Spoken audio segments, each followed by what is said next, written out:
السلام عليكم وأهلا وسهلا متابعي تيلكو بايتس بالعربي. معاكم محمد الديب. وأنا باسم علي. سنة 1987 وفي بروكسل العاصمة البلجيكية انطلق لأول مرة المؤتمر الأشهر على الإطلاق في عالم الموبايل، واللي مر على العديد من العواصم الأوروبية وتغير اسمه كذا مرة لغاية ما استقر على اسم ال MWC أو الموبايل وورلد كونجرس، وحط رحاله في برشلونة بأسبانيا. والنهارده هتكون حلقة خاصة شوية، وزي ما عودناكم إن إحنا هنغطي الإيفنتس والمؤتمرات المهمة اللي بتحصل في عالم التلكو. في حلقة النهارده هتكون تغطية المؤتمر ال MWC واللي كان في الفترة من 28 فبراير لحد 3 مارس. المميز طبعا في ال MWC السنة دي إن هو بيجي بعد انحصار جائحة الكورونا إلى حد كبير، وده اللي خلى نسبة المشاركة في المؤتمر تقفز من 20,000 في 2021 لأكتر من 61,000 مشارك جايين من 200 دولة مختلفين السنة دي في 2022.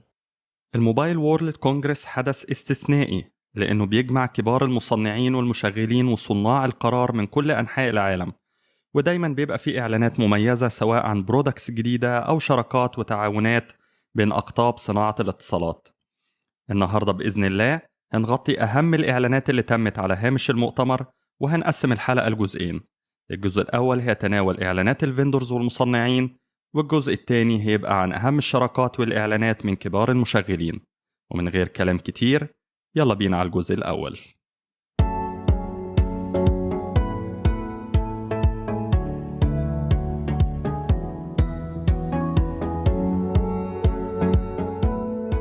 اول حاجه هنبدا بيها في تغطيه الام دبليو سي هي الكينوت الخاصه بالجي اس ام اي، واللي اخدوها فرصه عشان يتكلموا عن ال5 جي بس بالاحصائيات والارقام المره دي.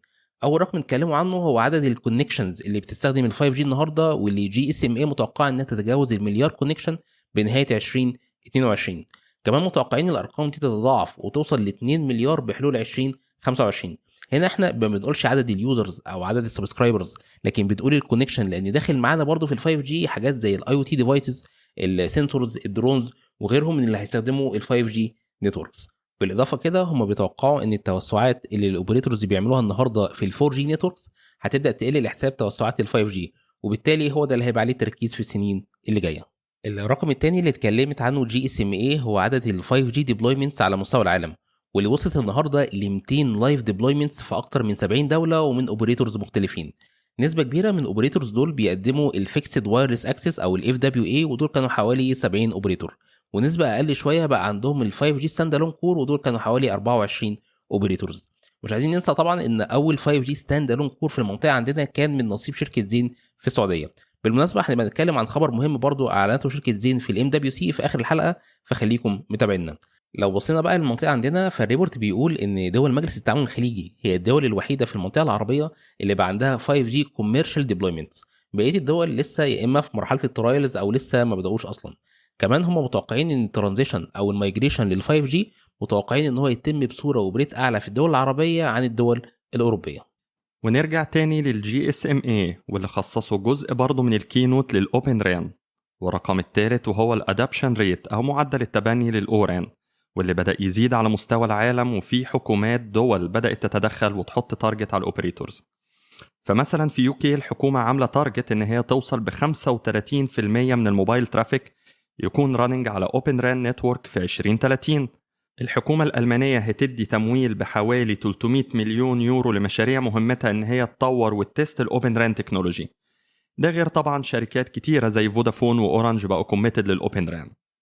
ولو بصينا من ناحية الميدل إيست هنلاقي إن اتصالات جروب وزين وموبايلي واس تي سي ودو مضوا اجريمنت فعلا عشان يبدأوا يعملوا بوشنج للأوبن ران ديبلويمنتس في النتورك الخاصة بيهم، وعملوا أول سنترلايزد أوبن ران لاب في الريجون بالمشاركة مع تيب أو اللي هو التيليكوم انفرا بروجكت ومع انتل. فده يقولك قد إيه الأوران بقى ليه مومنتم كبير وهيبقى أمر واقع. كل الأرقام دي وأكتر منها كمان هتلاقوها موجودة في الموبايل ايكونومي ريبورت اللي أصدرته جي اس ام اي انتليجنس. هو ريبورت كبير شوية وبيتكلم في تفاصيل كتيرة، تفاصيل ليها علاقة بالموبايل ماركت والترندز في الموبايل اندستري وإيه مستقبل الموبايل ايكونومي عامة. بس الميزة إنه عارضها في صورة انفوجرافيكس شكلها ظريف. هنسيب لكم لينك الريبورت في الديسكريبشن.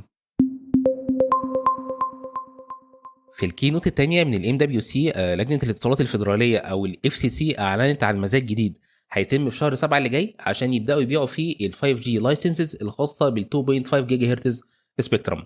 السبيكترم ده سبيشال شويه لانه كان اصلا الوكيتد للمعاهد والجامعات التعليميه عشان ينقلوا عليه الفيديو سيرفيسز بتاعتهم، عشان كده هو اسمه Educational Broadband Service او الاي بي اس. بس في الواقع الاف سي سي اكتشفت ان اكتر من 95% من اللايسنسز دي مستخدمه لاغراض غير تعليميه، واصلا الجامعات بتاجرها للوايرلس كومبانيز. عشان كده اف سي سي قررت انها تسحب السبيكترم ده وتطرحه للبيع للوايرلس اوبريتورز. أكتر أوبريتور مهتم بالسبيكترم ده النهاردة في أمريكا هو تي موبايل، خاصة إن جزء كبير من ال 5G نتورك بتاعتها النهاردة معتمدة على السبيكترم ده، لأنه جاي بعد ميرج اللي حصل ما بينهم وما بين سبرنت.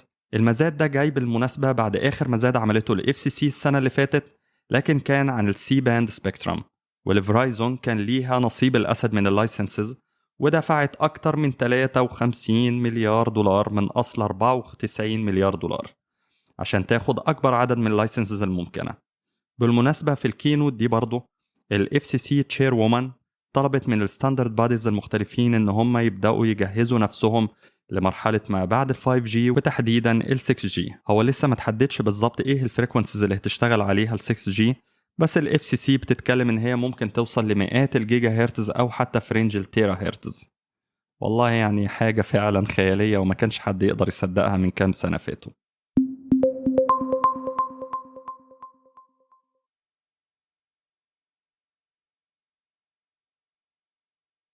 الخبر الثالث اللي معانا النهارده من اخبار الاوبريتورز في الام دبليو سي هيكون من نصيب فرايزون، واللي اعلنت في الام دبليو سي عن نيتها التوسع في الكفرج الخاص بال 5 جي مليمتر ويف او زي ما فرايزون بتحب تسميه الالترا وايد باند، عشان يوصلوا بالتغطيه لاكثر من 175 مليون سبسكرايبرز على اخر السنه دي ان شاء الله.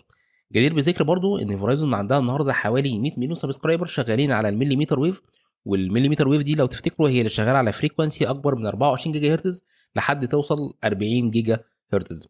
وبالمناسبه ده مختلف عن رينج السي باند اللي اتكلمنا عنه في الخبر اللي فات، واللي هو المفروض يبدا من اول رينج ال 4 جيجا هرتز لحد ال 8 جيجا. بس اكشولي لما اليو اس اوبريتور زي فرايزون بيتكلموا عن السي باند فهم بيقصدوا من اول ال 3.7 لحد ال 4.2.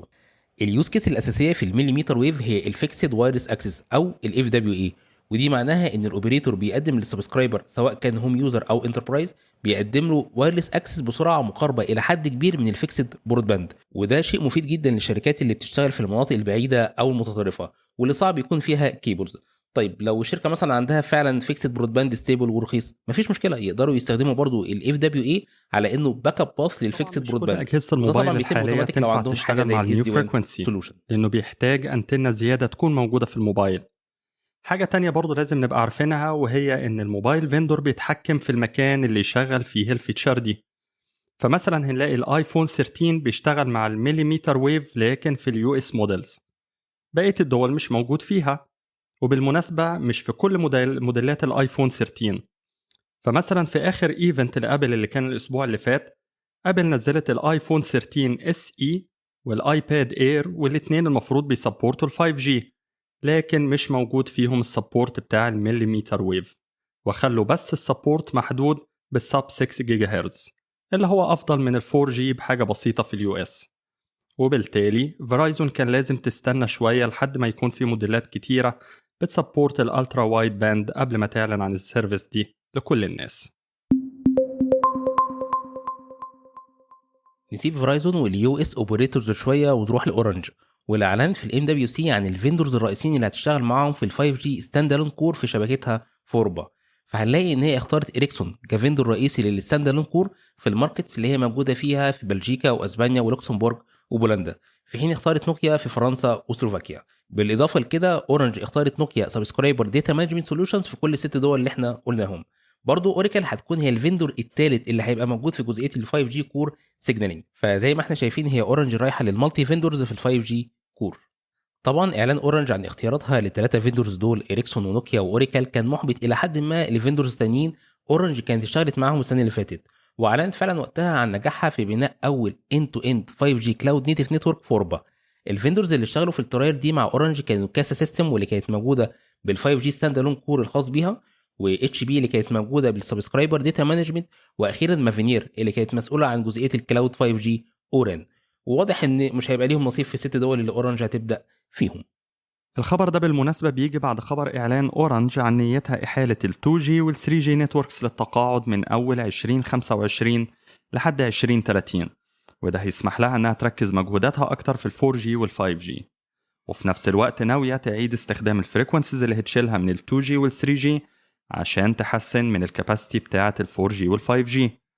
طبعا ده هيتم بالتدريج في الدول اللي هي فيها حاليا، خاصة إن لسه في نسبة من الانتربرايز كاستمرز ما زالوا بيستخدموا ال 2G وال 3G في ال IoT use cases، وبالتالي أورنج محتاجة تشتغل معاهم على مايجريشن باث.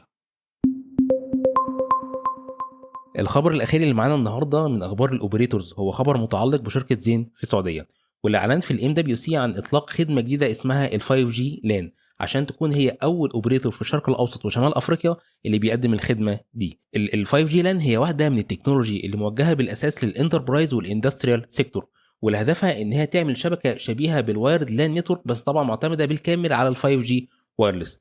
الاند بوينتس او اليوزرز او الابلكيشنز اللي موجودين في النتورك دي شايفين بعض عن طريق لاير 2 او لاير 3 بروتوكولز عاديه جدا، بالظبط كانهم في انتربرايز لان كبيره، بس الميزه هنا المره دي ان هم جيوغرافيكلي بعاد عن بعض. في 2019 تشاينا موبايل بالشراكة مع هواوي وبايدو عملوا ديمو بيشرح ازاي قدروا يستخدموا ال 5G لان تكنولوجي عشان يعملوا شبكة لان على ال 5G، والشبكة دي شايلة فيديو ستريم بدقة 8K. الفيديو كان بيتم تصويره في مكان وبيتعرض في مكان تاني، والمكانين شايفين بعض كأنهم في لان واحدة. هواوي من ساعتها عملت أكتر من ديبلويمنت وديمو للتكنولوجي دي مع كاستمرز كتير، بالتالي ما كانش غريب ان اعلان زين في ال MWC تم برضه بالشراكة مع شركة هواوي. وبالمناسبة فال 5G LAN هي واحدة من اليوز كيسز اللي بتتطلب تحديدا ان الاوبريتور يكون عنده 5G ستاندالون كور. ولو تفتكروا كنا اتكلمنا في الحلقة الثانية من البودكاست عن ان زين السعودية اول اوبريتور في الشرق الاوسط يكون عنده 5G ستاندالون كور، وان ده يسمح لزين انها تقدم مجموعة من اليوز كيسز الجديدة على ال 5G، وطبعا كان ال 5G LAN سيرفيس واحدة منهم. وبكده نكون خلصنا الجزء الأول من الحلقة الخاصة بأهم أخبار الأوبريتورز على هامش ال MWC، وتابعونا في الجزء الثاني لو مهتمين بمعرفة أهم أخبار الفندورز في نفس المؤتمر.